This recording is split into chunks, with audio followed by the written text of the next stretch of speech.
Bonjour, Didier Mulnet, programme FECODE, Réunifed, Université Clermont-Auvergne. Dans cette vidéo, des compétences au contenu et aux enjeux éducatifs, nous allons travailler sur la question de l'ODD 6, la gestion de l'eau, eau propre et assainissement, dans le petit livret que voici. Nous allons bien sûr partir de notre registre habituel de compétences, systémique, prospective, changement individuel et collectif en vue d'exercer sa responsabilité. En se référant aux 33 compétences,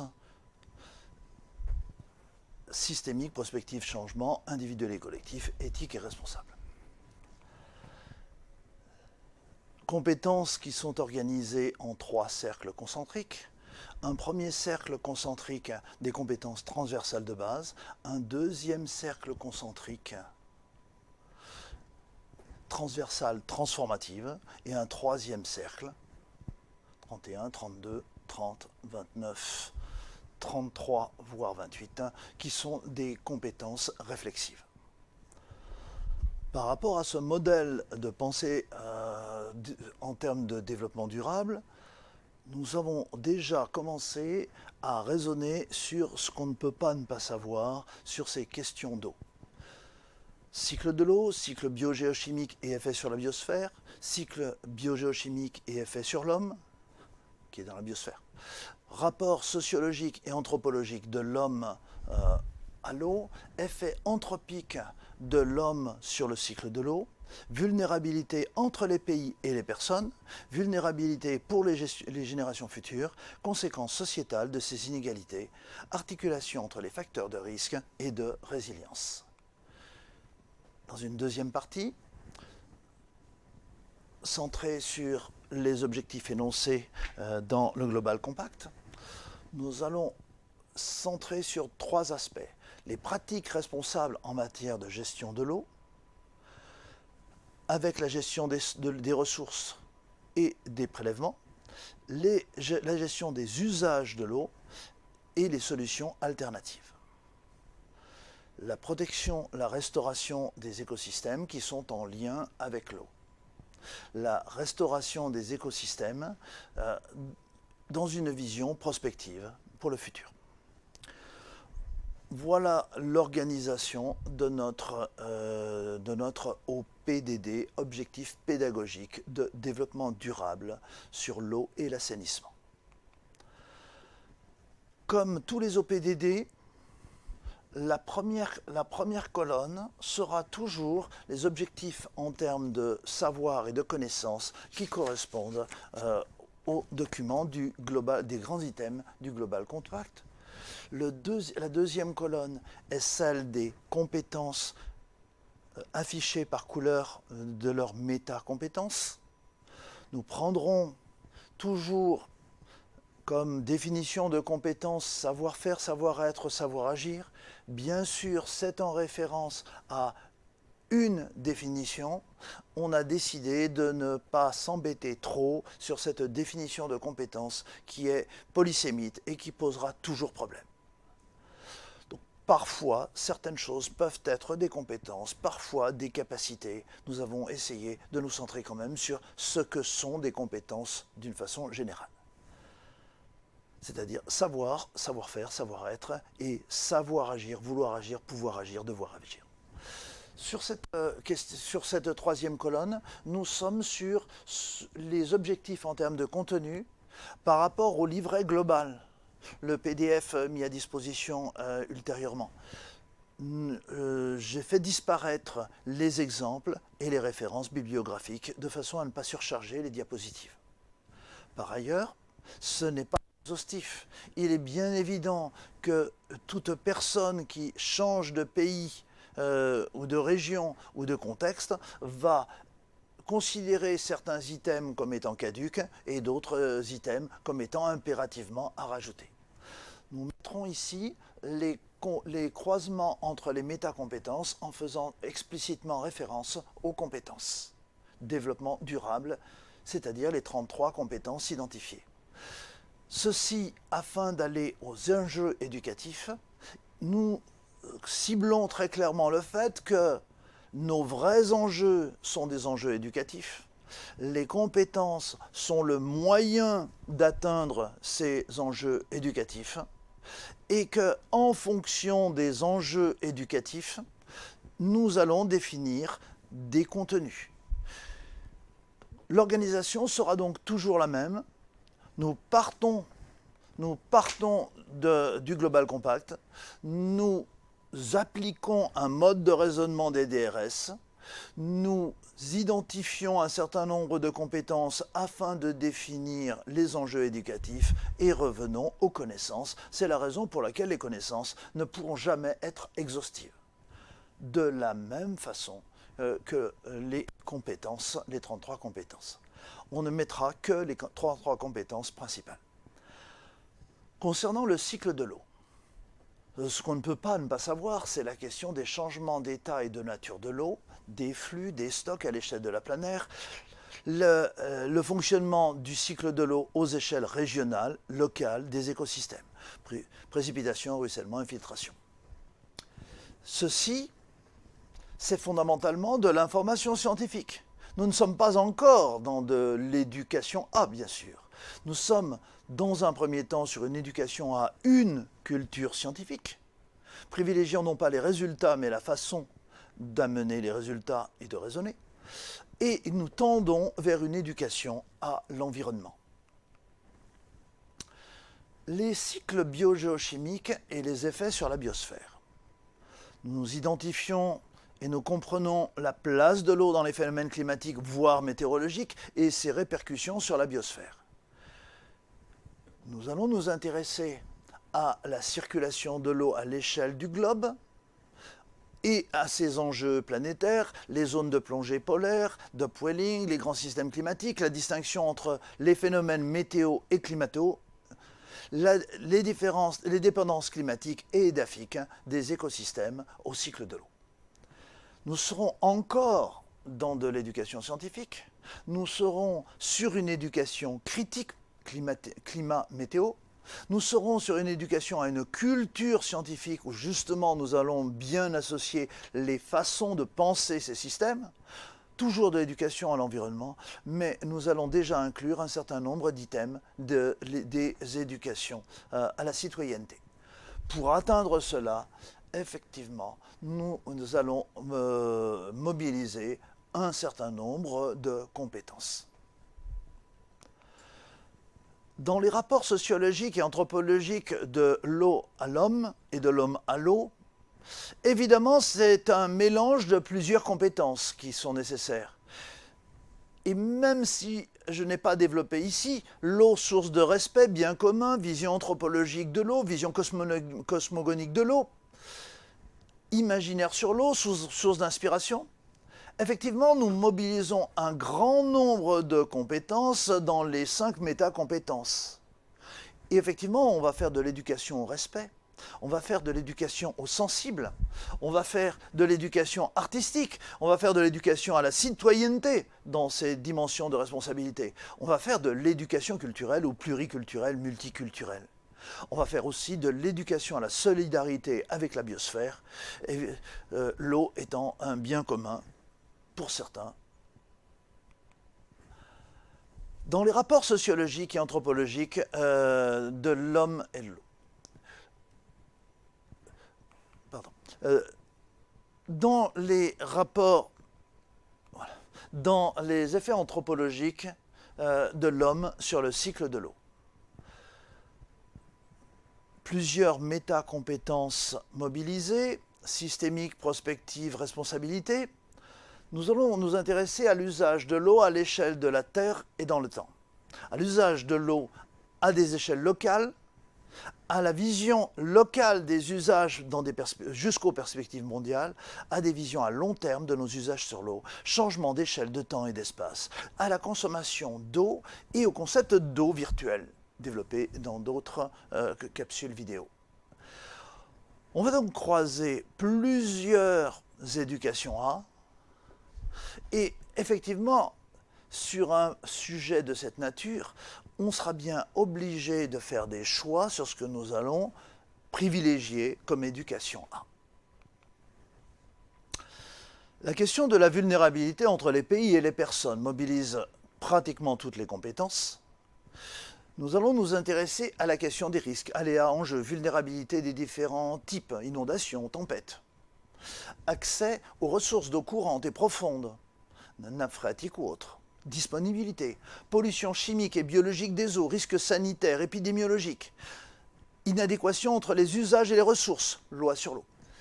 Bien sûr, ces exemples-là sont génériques et n'ont pas été volontairement décomposés parce que les conditions locales entre les pays sont tellement différentes. Mais d'une façon globale, nous mobilisons bien l'ensemble de ces compétences. Alors bien sûr, lorsque nous parlons de ça, nous n'irons peut-être pas très loin, nous allons articuler des cultures scientifiques et humanistes, nous allons produire une vision prospective, sans peut-être aller jusqu'à la construction des futurs que nous verrons ultérieurement. Un point central, c'est vrai que c'est l'éducation au risque majeur, l'éducation à l'environnement, la lutte contre les pollutions, l'éducation à la santé, santé environnementale par exemple, à la solidarité entre les peuples, l'eau vecteur de solidarité, éducation à la coopération interculturelle, éducation à une culture scientifique et humaniste. Toujours des points focaux qui nous amènent à faire des choix. Si je m'intéresse maintenant à la vulnérabilité pour les générations futures, je vais fondamentalement baser mon raisonnement sur des métacompétences prospectives et en termes de responsabilité pour voir l'évolution des usages en fonction des générations, usages domestiques, agricoles, industriels, les nouvelles formes de vulnérabilité, usage des nappes fossiles, pollution chronique, invisible, irréversibilité de certaines atteintes, l'arsenic en Inde par exemple, ou quelques autres cas de ce genre. Nouveaux modes de consommation et d'usage, bien prendre en compte la question de l'eau virtuelle. Nous serons effectivement sur des éducations à la consommation, à la santé alimentaire, à l'environnement. Mais pour atteindre ces objectifs éducatifs, il y a un bloc de compétences centrales cité tout à l'heure qu'il sera totalement nécessaire de maîtriser et de faire une approche très prospective de façon à pouvoir exercer notre responsabilité à ce niveau minimal. Les conséquences sociétales de ces inégalités, c'est la connaissance des enjeux, des changements pour un exercice de la responsabilité individuelle et collective. Les enjeux des échelles locales, la compréhension des changements en cours, des échanges internationaux, des différents types de législation, des enjeux géopolitiques et de la coopération internationale sur l'eau. Toutes les échelles sont mobilisées.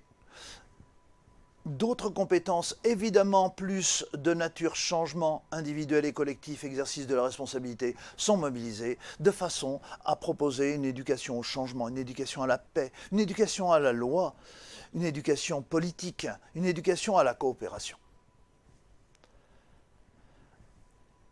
Si j'articule toujours ces facteurs de risque et de résilience, je vais m'efforcer de donner une vision qui associe les approches systémiques et prospectives au changement pour m'efforcer d'augmenter la résilience.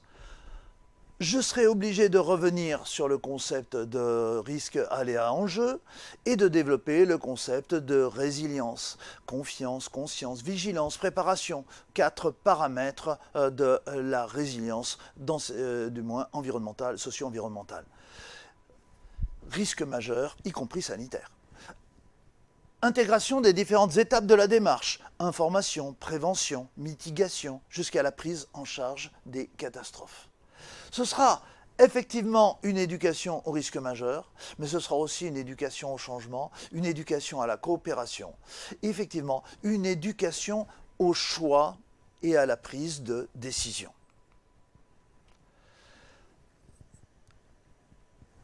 Dans les pratiques responsables en matière de gestion de l'eau, je vais tout d'abord avoir des questions de gestion de la ressource, à la fois les stocks et les flux. Et je vais devoir faire des choix éclairés en fonction des problématiques locales, en prenant en compte de façon systémique les enjeux et les contraintes. Agriculture en climat sec, barrage en zone désertique, alimentation en eau dans une zone polluée, nettoyage des voitures pendant une période de sécheresse, arrosage d'un terrain de golf. En m'adaptant aux contraintes quantitatives, qualitatives locales, en prenant des décisions qui intègrent les différents types de choix possibles, compromis ou non, volonté politique ou délibération populaire, choix entre agriculture et industrie, usage des particuliers ou usage touristique, individuel ou collectif, je suis là sur les conflits d'usage qui mobilisent plusieurs compétences, mais effectivement, j'ai des objectifs éducatifs que sont l'éducation à l'alimentation, pas n'importe laquelle, l'éducation au risque climatique, l'éducation à la solidarité, à l'environnement toujours, à l'éducation aux politiques, l'éducation au juridique, l'éducation au choix et à la prise de décision, et l'éducation à la complexité et au changement. Je vais maintenant m'intéresser, toujours sur les questions de gestion de pratiques responsables, à soit favoriser des changements individuels et collectifs, soit adopter des comportements responsables. Ce n'est pas tout à fait la même chose. Dans un cas, je vais favoriser si les choix, je vais essayer d'éclairer les choix. Je vais essayer d'identifier les freins et les leviers. Favoriser les choix, identifier les freins et les leviers, on est automatiquement dans ces compétences individuelles et collectives. Je vais essayer de favoriser l'engagement des petits gestes de style colibri sur des économies d'eau domestique, des engagements collectifs, les grands projets d'assainissement, de restauration, de différents types d'écosystèmes. Éducation, changement, responsabilité, choix, complexité, éducation à l'incertitude. Si je suis sur l'adoption de comportements responsables, individuels et collectifs, là j'adopte des comportements. Je suis effectivement dans des compétences d'action. Je vais déjà faire appliquer les lois, les normes. Je vais utiliser les outils juridiques, économiques, financiers. Je vais porter un regard critique mais engagé sur la généralisation de certains comportements.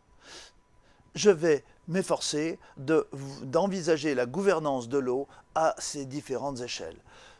De nouvelles compétences mobilisées pour de nouveaux objectifs.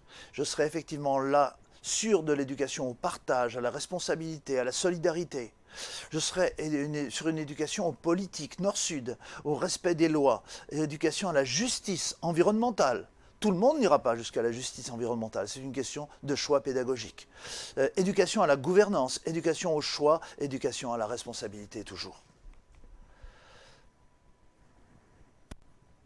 Si je m'intéresse maintenant toujours à la gestion des usages en essayant d'atténuer les effets, atténuation des effets de l'homme. On va agir préventivement pour réduire nos impacts et on va donc adapter nos modes de consommation, atténuer les impacts de nos productions, de nos modes de consommation, anticiper les changements en cours et leurs effets, pratiques agricoles, sécheresse, assèchement des milieux aquatiques, avec un certain nombre d'éducations que je ne vous détaille pas ici. On va réduire les impacts, si on veut agir pour réparer. Là, c'est de la prévention, là, c'est de la réparation. Je vais donc réparer les impacts, assainissement des zones où on prélève l'eau de boisson ou de baignade, dépollution chimique ou organique des milieux, mobilisation des outils de gestion intégrés à différentes échelles. Eau bleue, eau verte, grise, noire, dépollution et coût en énergie. Voilà donc toutes ces mesures d'atténuation. Il était impossible ici de rentrer dans les détails car cela fait plusieurs pages. Maintenant, je ne suis plus dans les mesures d'atténuation, mais je suis dans les mesures de transformation, avec la recherche de solutions alternatives. Je peux proposer et induire des changements radicaux, c'est-à-dire m'opposer aux choix imposés par des décisions descendantes. Vous allez me dire, vous êtes dans l'activisme. Oui, c'est un choix.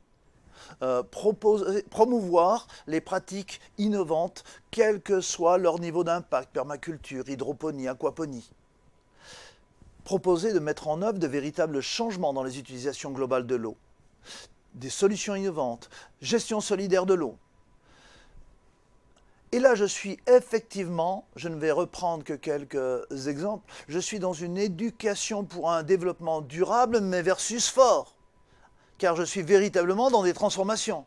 Je suis obligé d'utiliser des pédagogies de l'enseignement, de l'engagement, pardon. Je suis obligé de bien mobiliser la force créative, l'innovation. Je suis effectivement sur l'éducation à la responsabilité, au choix, aux prises de décision. Si maintenant je suis en train de penser à faire évoluer les lois, les normes, les réglementations à mon niveau d'action et de responsabilité. Si on considère que certaines lois ou arbitrages ne sont pas cohérents, effectivement, nous pouvons proposer engagement citoyen sur l'eau, marche, pétition. Toujours, vous allez me dire, vous êtes engagé. Oui, si je suis en train de faire le choix de transformation sociétale, je suis engagé. Faire évoluer les normes environnementales. Oui, alors peut-être pas engagé au même endroit, mais engagé dans les cercles qui sont prévus pour. Accessibilité pratique, financière de l'eau. Faire appliquer le principe de bien commun et d'universalité de l'eau. Prendre en compte les besoins spécifiques en eau de la biosphère. Effectivement, je vais être là sur de l'éducation au juridique, au politique, à une gouvernance éclairée, à la citoyenneté, bien sûr. Je rentre maintenant dans la partie protection et préservation des écosystèmes aquatiques. Je peux faire des choix éclairés et adopter des comportements responsables pour les protéger ou pour les préserver. Il nous faut faire cette différence. Si je veux les protéger, je vais faire appliquer les lois de protection des espaces et des espèces. Je vais conduire, accompagner des mesures de protection avec un sens critique, en réfutant les pratiques d'exclusion des habitants, de certaines mesures de restriction, l'acceptation de certaines pratiques ancestrales. Nouvelles compétences, nouvelles éducations à, notamment le côté interculturel. Faire des choix éclairés et adopter des comportements responsables pour les préserver. Préserver signifiera de faire appliquer sur la préservation des espèces et espaces avec les outils que l'on a, les Natura 2000 en Europe, les corridors, la Convention de Bonn, la Convention CITES, faire comprendre et accepter les mesures de préservation dès lors qu'elles sont acceptables par la population locale et former aux enjeux de l'écologie, de la conservation. Et effectivement, on va éduquer au juridique, éduquer au politique, mais l'éducation à une culture écologique de la conservation va être différente de l'éducation à une culture écologique de la protection. Éducation aux différentes formes d'écologie, éducation aux pédagogies, parce que pour enseigner ça, ce ne sera pas si facile. Si maintenant je reviens à la question de protection-restauration des écosystèmes liés à l'eau, c'est-à-dire dans leur ensemble.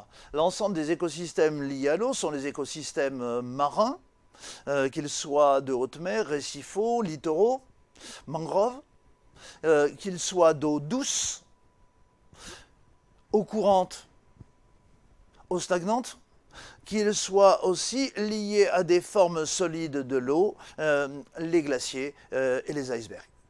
Et donc, si je m'intéresse à ces questions-là, je vais donc vous faire des choix éclairés pour les préserver. Et donc, effectivement, je devrais prendre du recul sur cet ensemble.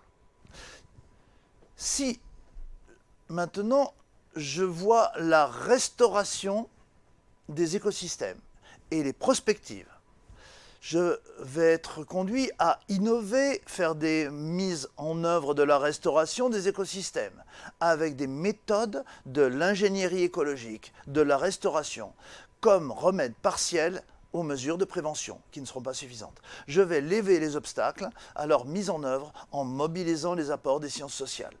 il est évident que sans acceptabilité, rien ne peut se faire. Et effectivement, je vais conduire des éducations qui vont aller aux écologies de la reconnexion entre nature et société, avec des pédagogies spécifiques, avec une éducation créative, avec une éducation à la responsabilité, à l'esprit critique, aux choix et aux prises de décision. Bien sûr, les compétences ne sont pas les mêmes. Si maintenant je suis toujours sur la restauration des écosystèmes et toujours la prospective, choix et orientation sur la gestion de la biosphère, des paysages, des ressources mondiales en lien avec l'eau. Je vais m'efforcer de faire comprendre la place centrale des écosystèmes liés à l'eau dans les cultures et le fonctionnement de toutes les sociétés de la Terre. Faire comprendre la place centrale à l'échelle de la Terre. Faire montrer la dépendance de l'homme au fonctionnement hydrique de la Terre. Faire percevoir l'action de l'homme sur le fonctionnement à toutes les échelles planétaires. Et effectivement, je serai dans des compétences en termes de transformation, c'est-à-dire de changement et d'exercice de la responsabilité. Éducation politique, responsabilité éthique, des visions anthropologiques de la nature, une éducation à une vision humaniste de la Terre. Nous glissons sur une éducation forte, de type éducation en anthropocène, éducation à la culture, éducation au risque. Pour résumer, les compétences nous permettent de construire un certain nombre de contenus. Alors bien sûr, dès qu'on les maîtrise, on oublie ces compétences et implicitement, on les utilise pour construire. Très rapidement, on ne se pose pas la question que l'on va utiliser cela pour construire cela et cela. Donc on construit un certain nombre de concepts. On fait des choix en termes de pratiques responsables, adaptation, atténuation, qui nous amène sur des éducations faibles, atténuation, selon les mesures d'atténuation, nous serons sur une éducation faible ou forte, transformation, nous serons par définition sur une éducation forte. Et donc ces choix d'objectifs, ces choix éducatifs vont conditionner effectivement les contenus. Mais sans mobilisation de compétences spécifiques, impossible de le construire. Protection, restauration des écosystèmes qui sont en lien avec l'eau. Nous sommes là sur des questions de prévention. Restauration des écosystèmes et prospective pour le futur. Nous sommes là sur la question de la prospective. Merci de votre attention.